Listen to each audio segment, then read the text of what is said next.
साहब, अगर पूरे सिनेरियो को हम देखें तो इस जीत के मायने आपको क्या दूरदृष्टि इस पर नजर आती है?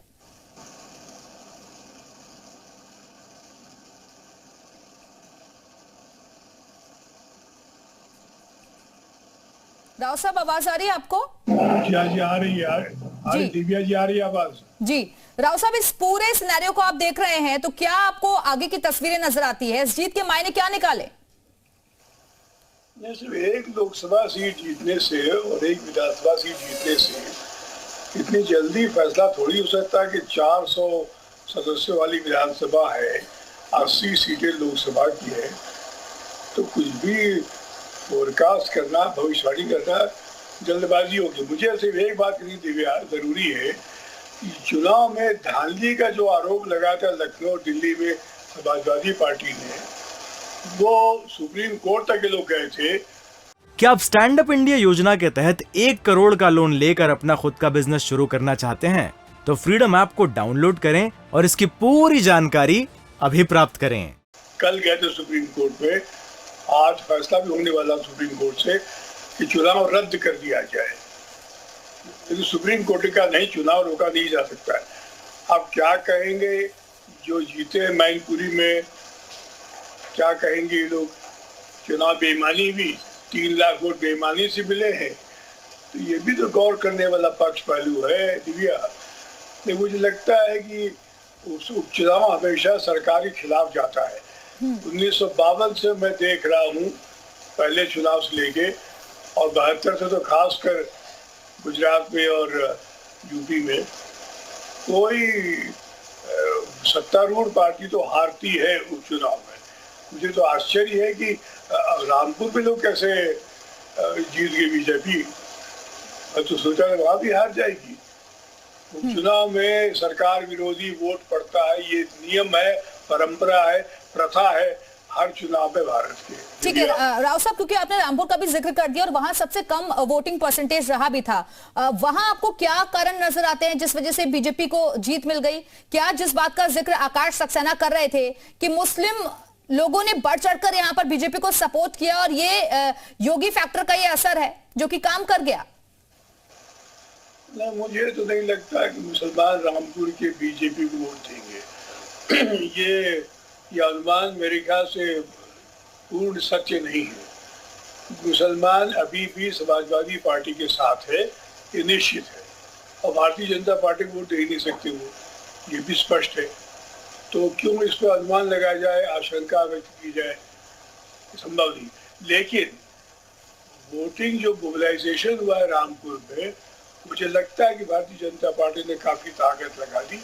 तो योगी जी अपने दौरे में भी कह रहे थे बार बार, दिव्या, खासकर गौरतलब बात यह है कि रामपुर की सीट प्रतिष्ठा की सीट थी उनके लिए।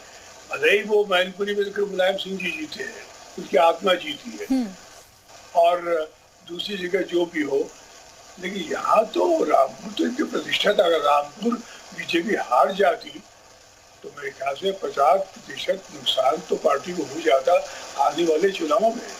तो विश्लेषण को हम लोग करके देखें, मुझे लगता है कि बराबर का सौदा रहा है बीजेपी और समाजवादी पार्टी को। हाँ, आरएलडी को गौर करना पड़ेगा कि इस गठबंधन से उनको फायदा होगा, उनको लाभ होगा। ये एक सवाल जरूर उठता है इस उपचुनाव से दिव्या। राव साहब, लेकिन क्योंकि आपने अब गठबंधन पार्टियों का भी जिक्र कर दिया, तो ऐसे में अभी तक जो 2022 के बाद आप स्थितियां देख रहे थे, विधानसभा चुनाव के बाद की, गठबंधन के जो सदस्य थे वो अखिलेश यादव से नाराज चल रहे थे। तो क्या ये माने कि अब जो स्थितियां इस चुनाव के नतीजों के बाद बन रही हैं, उसमें ये गठबंधन भी साथ आने के लिए अब सोचेंगे? क्योंकि प्रसपा तो अब एक ही हो गई है, समाजवादी पार्टी हो गई, और उधर जयंत चौधरी की पार्टी भी। बहुत बढ़िया प्रश्न पूछा आपने। हालांकि भविष्य ताल्लुक है इसका, इसलिए कि भारतीय जनता पार्टी को हराने के लिए गठबंधन जरूरी है, और शिवपाल सिंह यादव का आना एक मास्टर स्ट्रोक है। तुरुप का पत्ता चला अखिलेश यादव ने। अपना अहंकार, अपना गर्व छोड़कर अखिलेश यादव उनसे मिलने गए, प्रार्थना की, बहू ने फोन किया अपने चचा ससुर से तो बड़ा फर्क पड़ा। एक भावनात्मक कार्ड खेला और उसका परिणाम देखा हम लोग ने। जो 2-3 लाख जो मार्जिन मिली है, ये केवल शिवपाल सिंह यादव के प्रयास है। अगर भारतीय जनता पार्टी थोड़ी विवेक और बुद्धिमत्ता करती और शिवपाल सिंह यादव को नाराज न करती तो तय है कि परिणाम कुछ और होता। अब भारतीय जनता पार्टी के जो कर्णधार है वो अपनी इस गौर करेंगे अपनी इस गलत चाल का। शिवपाल सिंह की उपेक्षा, उदासीनता उनके प्रति बता करना दिखा दिया शिवपाल सिंह ने कि वो ताकत है, एक फैक्टर है। जो परिवार एक दिखा दिया यादवों का, 4 लाख वोट है यादवों के। शिवपाल सिंह की बहुत बड़ी भूमिका रही, किरदारी रही दिव्या।